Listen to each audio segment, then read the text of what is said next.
The book The 12-Week Year by Brian Moran and Michael Lennington is all about achieving extraordinary results in a fraction of the time. It challenges the traditional approach to goal setting and productivity by introducing a system that condenses an entire year's worth of goals into just 12 weeks. The result? A focused and results-driven framework that drives meaningful action. In today's video, we'll break down this transformative approach, not just how to reach your goals faster, but how to stay consistent, overcome procrastination, and focus on what truly matters. By shortening the time frame, you force yourself to focus, prioritize, and take action immediately. This is the challenge of the book, breaking free from the cycle of inaction and adopting a mindset where every day counts. Part 1. Things you think you know. Chapter 2. Redefining the year. A year is too long to sustain focus and urgency. A shorter time frame forces you to prioritize, stay focused, and take immediate action. Practically speaking, what the authors do is redefine a year. A year is no longer 12 months, it's only 12 weeks. There are no longer 4 periods in a year. That's the old thinking. Each 12-week period stands on its own. It is your year. Why does it work so well? 1. It speeds it all up. It's simple mathematics. Having 4 years in one just speeds life up. You set more goals, take more action, you see more, you do more. Everybody has the same 24 hours in a day, but time is a perception. Why wouldn't anyone want to feel like living 4 lives in the same time span? Chapter 3. The emotional connection. Your emotional connection to your goals will drive the consistency needed to achieve them. Without a strong why, progress will be slow and unsatisfying. Start by defining your personal vision. What kind of life do you want to live? Think about the relationships you want to build, the health you want to have, the lifestyle you dream of, and the community you want to be a part of. These personal aspirations become the why behind your professional goals.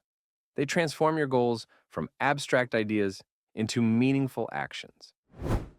In short, the emotional connection to your vision shifts your perspective.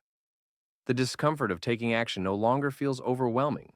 Instead, it becomes secondary because you realize that it's necessary to reach the meaningful rewards waiting ahead. Chapter 4. Throw out the annual plan. Annual goals create false deadlines. The longer the timeline, the easier it is to procrastinate. Shorten the time frame, and urgency follows. Follow these 3 steps. Step 1. Set a SMART goal for 12 weeks. Define what you want to achieve using the SMART framework: specific, measurable, achievable, relevant, and time-bound. Step 2. Break down your goal into tactics. Identify clear, actionable steps that will lead you to your goal. Step 3. Execute with urgency. Every day and week counts in the 12-week plan. Focus on executing your tactics to move closer to your goal.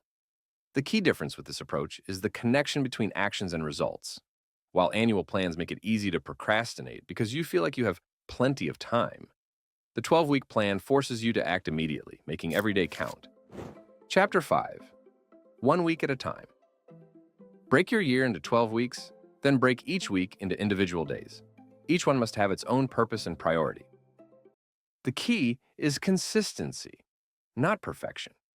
Even if you stumble, the daily and weekly reviews help you quickly course correct and stay aligned with your goals.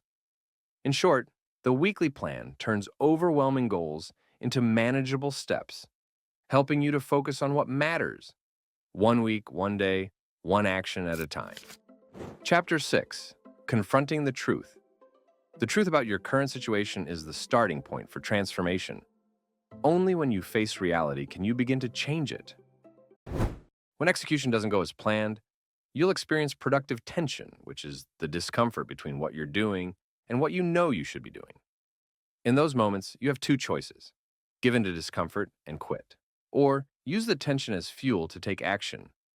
Remember, quitting isn't an option. Embrace the tension and keep moving forward. Chapter 7. Intentionality. Success isn't about hoping things will happen, it's about making them happen.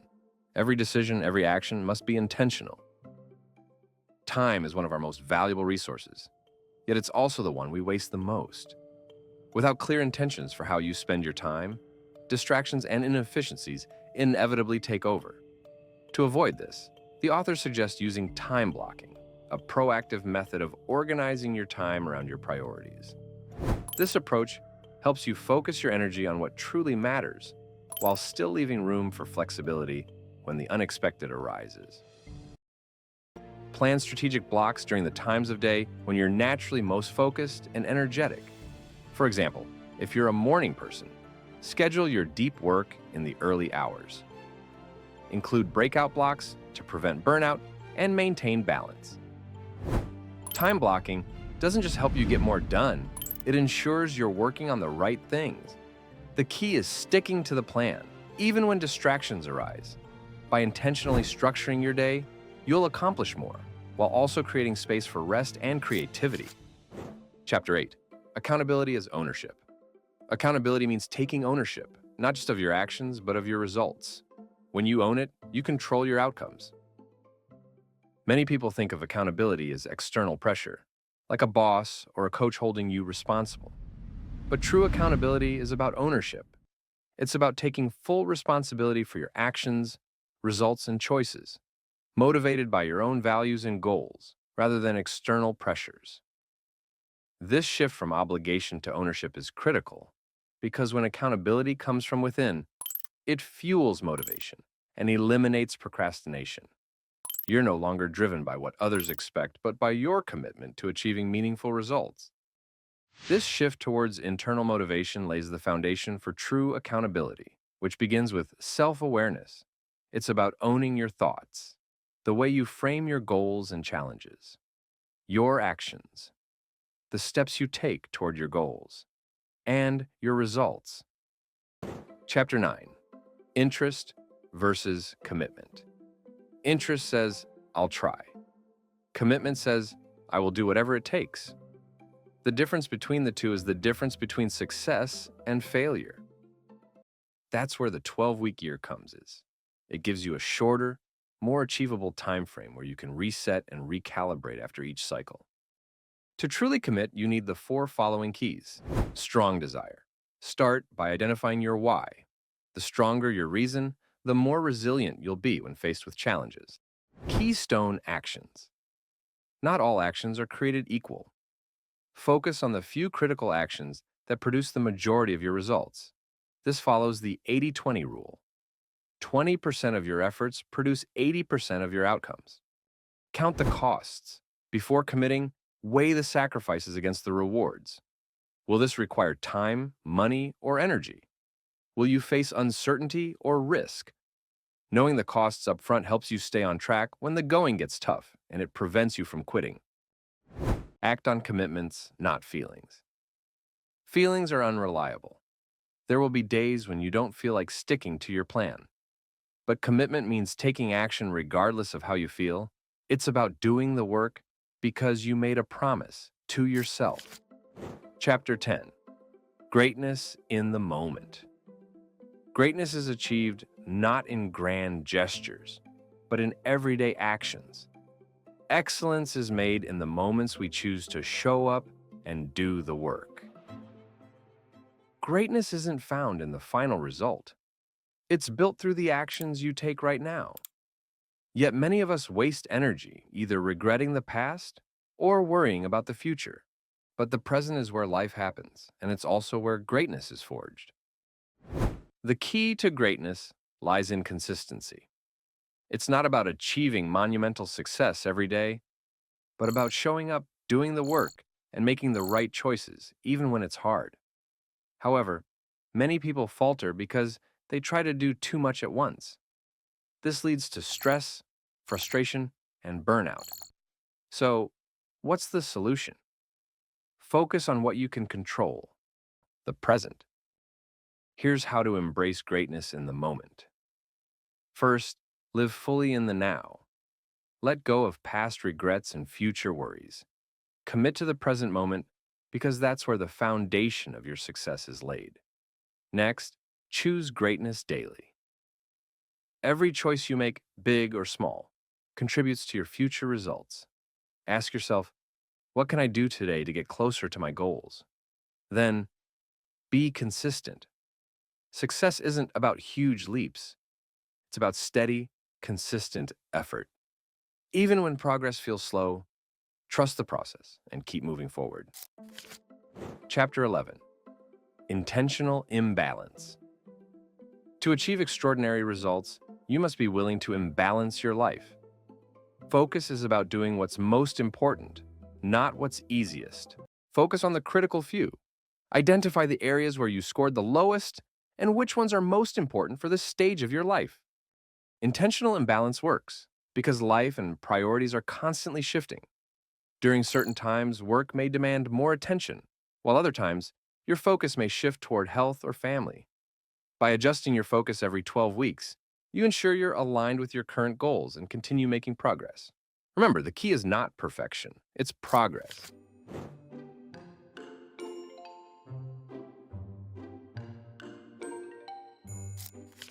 Part 2. Putting it all together. In Part 2 of the 12-week year, the authors take you beyond the theory of Part 1 and shows you exactly how to bring your goals to life. Chapter 12. The Execution System. Execution is the bridge between strategy and success. Without a system in place to consistently act, your plans will never come to life. That's why the authors introduce the emotional cycle of change, which explains the 5 stages you'll go through. First, uninformed optimism. This is the honeymoon phase. You're excited about the possibilities, but you don't see the challenges yet. Second, informed pessimism. Reality kicks in, and suddenly it feels harder than you expected. Doubt creeps in. Third, valley of despair. This is the toughest stage. You'll feel like quitting. Most people do. But here's the thing. If you push through, the rewards are just ahead. Fourth, informed optimism. Slowly, you start seeing the payoff. The process feels easier, and progress becomes motivating. Fifth, success and fulfillment. Finally, your new habits feel natural, and the benefits outweigh the struggles. But here's the catch. The 12-week year is a closed system, meaning it works best when all its elements are applied together. Each piece, principles, disciplines, and emotional resilience fits together to create momentum. So, if you're tired of plans that never go anywhere, this system gives you the structure to bridge the gap between strategy and success. Chapter 13. Establish your vision. Your vision is the destination. Your 12-week plan is the map. Without a clear vision, you'll be drifting aimlessly. A compelling vision does more than inspire. It drives action. It gives you momentum, keeps you focused, and gives you the energy to keep pushing forward, whether it's in your personal life or your career. Now, a vision works best when it connects your big dreams to your daily decisions. It turns someday into right now. Here's how to turn your vision into reality. First, ask yourself, what if? This is where you let yourself dream big, no limits. Then shift that into, how might I? This is where those dreams turn into a plan you can act on. Finally, make it real. Take consistent action every day because, let's be honest, a vision without action, it's just wishful thinking. Now, let's make this practical. Break your vision into 3 time frames. First, your long-term aspirations. What kind of life do you want? Your career, your relationships? Don't hold back. This is where you dream big. Second, your midterm goals. Take that big dream and break it down. What specific goals can you work toward that align with your vision? Think about things like your health, finances, relationships, or career milestones.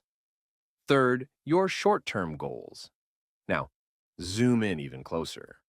What can you do in the next 12 weeks to make real progress toward those bigger goals? But creating a vision is one thing. Staying connected to it, that's where most people slip up. Let me walk you through the common mistakes and how to avoid them. Mistake number 1, your vision lacks personal meaning. If your vision doesn't reflect what you truly care about, it's not going to stick. Make sure it aligns with your values and what matters most to you. Mistake number 2, you're playing too small. If your goals don't excite or challenge you, they won't motivate you. Push yourself to dream bigger. Mistake number 3, disconnecting your vision from your daily actions. And this one's huge. If your vision doesn't guide your daily choices, it's just going to collect dust. To fix this, share your vision. Talk about it. When you share your goals with others, it builds accountability and keeps you motivated. Revisit it regularly. Check in on your vision often. Adjust it if needed and make sure you're still on track. Chapter 14, develop your 12-week plan. A 12-week plan isn't just about tasks, it's about building momentum, achieving focus, and completing high-impact work. Make sure they meet these 5 criteria. Specific and measurable. Vague goals won't cut it. Define them clearly and include measurable targets to track progress. Ambitious but realistic. Push yourself, but don't set goals so big that they overwhelm you. Balance ambition with reality. Time-bound. Deadlines create focus. Assign specific dates to your goals and tactics to prevent procrastination. Actionable. Every tactic should start with a verb, like write, call, or review. This makes it easy to know exactly what to do. Accountability. Assign responsibility for each task, whether to yourself or a team member. While creating your 12-week plan, there are some common mistakes you'll want to avoid. Misalignment with vision. Make sure every goal supports your big picture aspirations. If they don't, you risk pursuing the wrong objectives. Loss of focus. It's easy to get distracted. Focus on the actions that drive results, not just busy work. Failure to prioritize. Not all tasks are equally important. Focus on the ones that directly move you closer to your goals. Chapter 15. Installing process control. Success lies in systems. If you don't have a process to control your actions, you'll lose sight of your goals and derail your progress. Step 1. Score your week. Reflect on how well you executed your plan. What worked, what didn't. Scoring your week keeps you honest and helps you identify areas for improvement. Step 2. Plan your week. Based on what you learned, adjust your focus for the week ahead. Identify the key tasks that align with your 12-week goals. Step 3. Participate in a weekly accountability meeting. Engage with your accountability group. Review your progress, get feedback, and gain encouragement to tackle the week ahead. Here's the beauty of process control. It doesn't rely on fleeting motivation. By combining a clear weekly plan with the support of a weekly accountability meeting, you're not just staying on track, you're building momentum. Chapter 16, Keeping Score. Don't be afraid to confront what your numbers are telling you. The numbers don't lie, they're your most honest accountability partner. To track your progress, you need to focus on 2 types of indicators: lag indicators and lead indicators. Lag indicators are the end goals, the results you want to achieve. For instance, losing 10 pounds in 12 weeks or increasing revenue by 20%. But here's the problem. If you focus only on lag indicators, you'll end up frustrated because you're constantly waiting for results. That's where lead indicators come in. These are the daily and weekly actions that drive your results. For instance, if your goal is weight loss, your lead indicators might include tracking your calorie intake, completing workouts, or getting enough sleep. Lead indicators keep you proactive.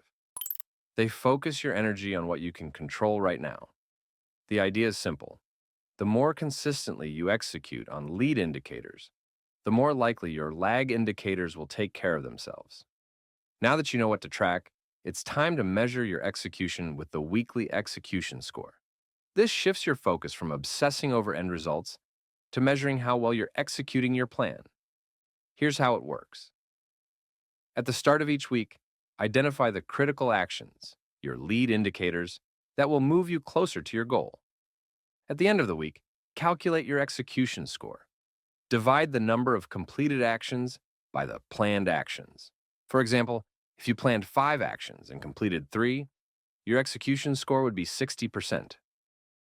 But here's the catch. To stay on track, you need an execution score of at least 85%.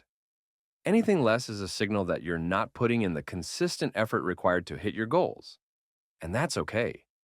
It's not about perfection, it's about feedback. If your score is lower, use it as a chance to refine your approach and improve for the next week. Step 3, review and adjust. Tracking alone isn't enough. You need to analyze. Ask yourself what worked, what didn't, and how can you improve? This step is critical because it creates a feedback loop. By reviewing and adjusting regularly, you're not just tracking your actions, you're making sure you're always moving in the right direction. Chapter 17. Take back control of your day. Time is your most valuable asset. To achieve your 12-week goals, you must control your day, your priorities, and your focus. Start your week with a quick planning session. Review what went well, what didn't, and map out your focus for the week ahead. Strategic block is the heart of your productivity. Dedicate 3 uninterrupted hours to your most important tasks. These aren't quick wins, but high-value actions that drive long-term success. For example, developing a new skill, creating a project strategy, or working on a business pitch. Buffer blocks are for low-value but necessary tasks like emails, calls, and admin work. By scheduling 1 or 2 buffer blocks daily, you keep these tasks from eating into your focused time. Use breakout block to think big and tackle creative or strategic projects. They help you gain perspective, brainstorm new ideas, and dive into deep work without distractions. Extra vital activities are the smaller, routine tasks like meetings, sales calls, or errands. They're part of your week, but shouldn't dominate your schedule. Your strategic block is where the real magic happens. Here's a simple agenda to make it as effective as possible. Vision review. Start by reminding yourself of your long-term vision. Are you still aligned with it? 12-week review. Check your progress. Review metrics, your execution score, and your lead and lag indicators. Breakdowns. If things aren't going as planned, figure out why. What went wrong? What needs to change? Plan tactics. Spend the majority of your strategic block executing the key actions that will move you closer to your 12-week goals. The combination of leveraging your strengths and managing your time effectively creates a powerful cycle. When you focus on what you're great at and structure your time around it, you'll get more done in less time. Chapter 18. Taking ownership. Ownership is power. By taking full responsibility for your goals and outcomes, you unlock the ability to shape your future. The authors outline 4 practical steps to strengthen your sense of accountability. First, resolve never to be the victim. Blaming others or circumstances for your struggles won't help you. Refuse to settle for mediocrity and take charge of your actions. When you stop seeing yourself as a victim, you empower yourself to make meaningful changes. Second, stop feeling sorry for yourself. Self-pity is a trap. It keeps you stuck in a cycle of focusing on what's wrong instead of what you can fix. But the moment you shift your focus to what's within your control and take action, you'll break free from that trap. Third, be willing to try something new. If your current methods aren't working, don't double down on them. Instead, try something different, even if it feels uncomfortable at first. Growth doesn't happen in your comfort zone. It happens when you're willing to explore new approaches. Fourth, surround yourself with accountable people. Accountability is contagious. Spend time with people who take responsibility for their actions, and their mindset will rub off on you. On the flip side, avoiding complainers and excuse makers will protect you from negativity and help you stay on track. 12-week commitments. Commitment to the 12-week process means fully dedicating yourself to focused, intentional action for a set period. It's a short-term investment for long-term results. Personal commitments are the promises you make to yourself, and the quality of your life is often tied to how well you keep them. Think about it. When was the last time you set a personal goal and actually followed through? How did that feel? That's the power of honoring your word to yourself. But you can't rely on motivation alone. To truly commit, your intention to succeed must outweigh those hidden desires for comfort or convenience. So, how do you make personal commitments stick? How do you make sure you stick to your commitments? Here are 3 strategies. First, avoid overcommitting. Saying yes to everything spreads you thin and sets you up for failure. Be selective and realistic about your limits. Second, share your goals publicly. When others know your goals, it creates external accountability, which makes you more likely to follow through. Third, build accountability partnerships. Find someone who can hold you accountable. Whether it's a friend, mentor, or colleague, their support can keep you going when your motivation wavers. Commitments, whether to yourself or others, are more than just promises. They're a roadmap to help you navigate distractions and stay focused on what matters. Chapter 20. Your first 12 weeks. Your first 12 weeks are critical. They set the tone for your journey and lay the foundation for everything that follows. The first 4 weeks are all about building a solid foundation. The habits and systems you set up here will carry you through the next 12 weeks. Key actions include weekly planning. Dedicate time each week to plan and review your tasks. This keeps you focused on the actions that matter most. Weekly scoring. Regularly assess your performance to hold yourself accountable and make timely adjustments. Weekly accountability meetings. Use these meetings, whether with yourself or a partner, to reflect on your progress and refine your approach. Time blocking. Protect blocks of time for high-priority tasks. This minimizes distractions and ensures consistent progress. Tracking key metrics. Measure your progress objectively. Objective data shows where you're progressing and where you need to adjust. Building these habits may feel uncomfortable at first, but remember, discomfort is a sign of growth. Push through it now to reap the rewards later. The second 4 weeks are critical because this is where many people start to lose momentum. Resistance will inevitably show up, whether it's distractions, challenges, or self-doubt. But this phase is where the real work happens. Instead of giving up, you need to review your progress, celebrate your wins, and identify areas for improvement. Small victories fuel motivation. Identify problems. If you're not seeing the results you want, take the time to identify the root causes. Is it a lack of focus? Are you underestimating the effort required? Understanding the problems will allow you to pivot and correct course. The final phase is your chance to deliver on everything you've worked toward. By now, you've built routines that work. Now it's time to execute with focus and determination. If you're on track, great. Stay consistent and give it your all. These last weeks can deliver your biggest results. If you're behind, don't panic or give up. Use this time to do your best, reflect on your progress, and learn for the next cycle. This phase is all about finishing strong. Remember, success isn't just about meeting every goal. The goal isn't perfection, it's progress. Finishing strong means showing up fully, no matter where you stand.